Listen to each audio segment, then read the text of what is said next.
관세음보살 시청자 여러분 반갑습니다. 금일 제가 제시하는 한자성어는 세심 즉 세신입니다. 마음을 싣는 것이 곧 몸을 싣는 일이라는 뜻으로 제가 직접 지은 것입니다. 예, 그렇습니다. 마음을 싣는 것이 곧 몸을 싣는 일입니다.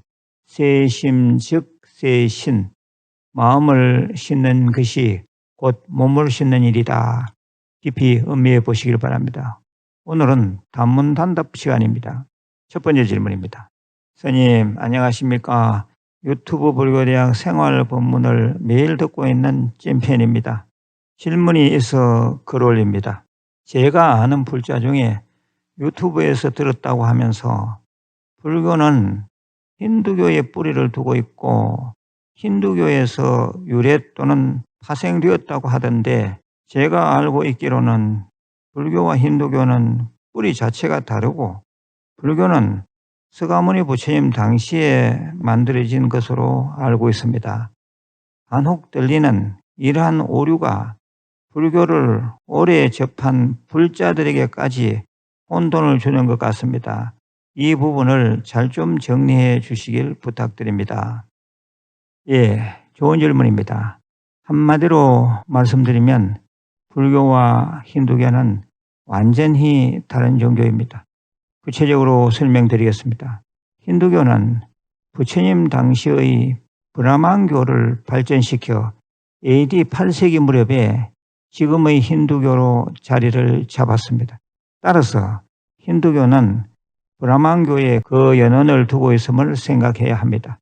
부처님께서는 BC 6, 7세기에 힌두교 즉 브라만교의 비진리적인 모습을 타파하시고 전혀 새로운 가르침을 설파하셨으니 그에 대해 몇 가지 좀 자세히 살펴보겠습니다. 첫째, 신의 개념에 대해서입니다. 힌두교는 브라만, 비슈누, 시바 등 다양한 신을 믿는 다신교로 신의 존재와 창조적 역할을 강조합니다. 반면에 불교는 신의 존재를 하찮게 봅니다. 범신 또는 브라만 신을 초선천에 위치한 윤회도상의 중생으로 봅니다. 게다가 신의 창조성을 부정하고 우주의 질서를 연기론으로 설명합니다. 그런데 참으로 우스꽝스러운 것은 부처님의 존재가 탐이 났는지 힌두교인들은 서가모니 부처님을 그들이 모시는 신 중의 하나인 비슈누의 9번째 화신으로 모시고 있습니다. 둘째, 자아의 개념에 대해서입니다. 힌두교는 변하지 않는 영원한 그 무엇 즉 아트만이 존재한다라고 믿습니다. 반면에 불교는 모든 존재는 무상하며 실체가 없고 인연 따라 변한다라고 하는 무아설을 이야기합니다. 셋째, 실천윤리에 대해서입니다. 힌두교는 사성제 계급인 카스트 제도를 중시합니다. 그래서 철저한 계급 제도를 유지하려고 애씁니다. 지금도 그러합니다. 반면에 불교는 카스트 제도를 부정하고 사람의 선행에 가치를 둡니다. 부처님께서는 태어나면서 계급이 결정되는 것을 철저히 배격하셨습니다. 인간은 누구나 평등하고 마음 가운데 다 똑같이 불성 즉 부처님 성품을 지녔다고 보는 것이 바로 불교입니다. 넷째, 해탈에 대해서입니다. 힌두교는 변하지 않는 실체인 아트만이 그들 신의 하나인 아트만과 합일되는 것을 해탈이라고 합니다. 반면에 불교는 무지와 집착에서 벗어나 대자유를 얻고 모든 고통이 소멸된 경지에 올라서는 것을 해탈이라고 합니다. 이상 불교와 힌두교가 근본적으로 다른 점에 대해 제가 한 4가지 정도로 말씀드렸습니다.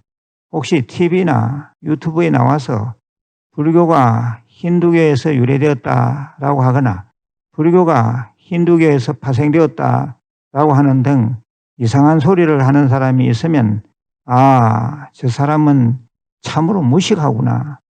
불자가 아닌 다른 종교인인가 보다라고 생각해 버리시길 바랍니다.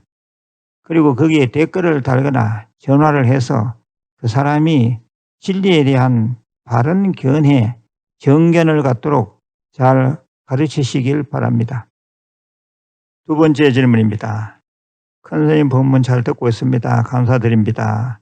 평생위패, 영구위패는 한 곳에만 올려야 하는지 궁금합니다. 관세음보살. 예, 평생위패 즉 영구위패를 여러 곳에 모셔도 관계없습니다.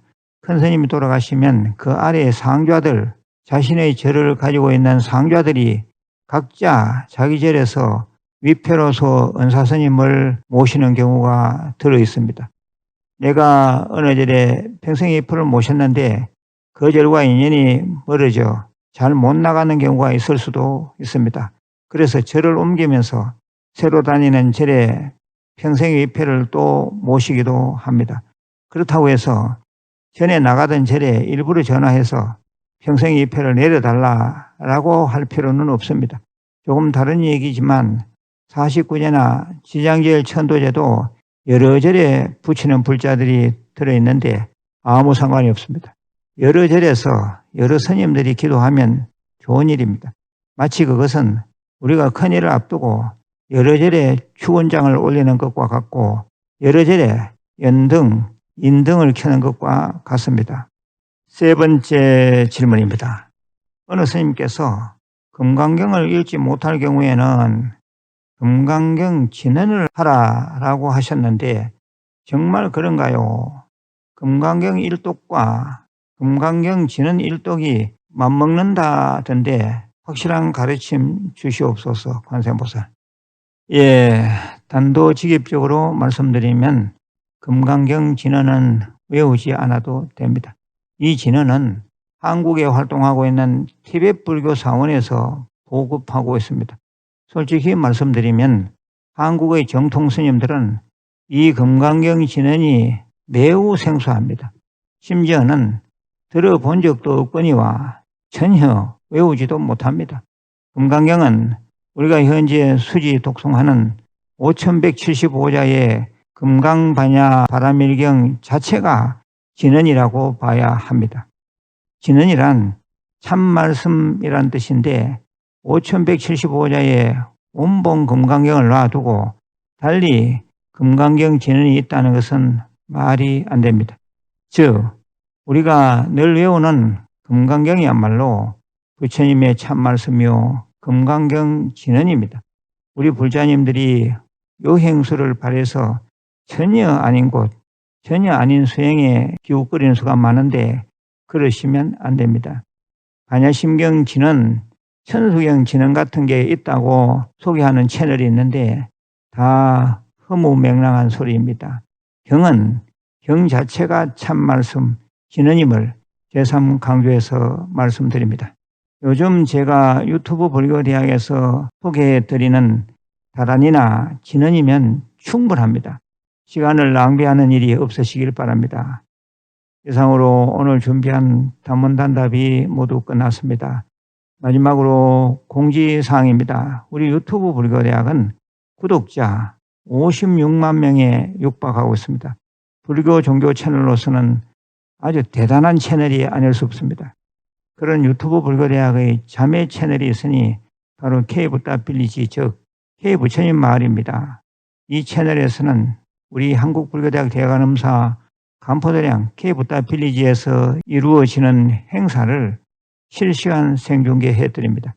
멀리 계셔서 이곳까지 오지 못하시는 분들을 위해 라이브 방송해 드리고 있습니다.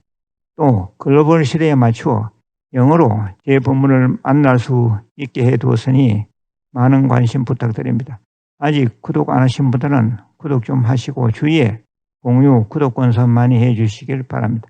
끝으로 업장 소멸을 발언하는 매럽장 진언을 3번 외우겠습니다. 오 마르누께 사바하 오 마르누께 사바하. 오 마르누께 사바하. 건강하시고 내일 다시 뵙겠습니다. 관세음보살.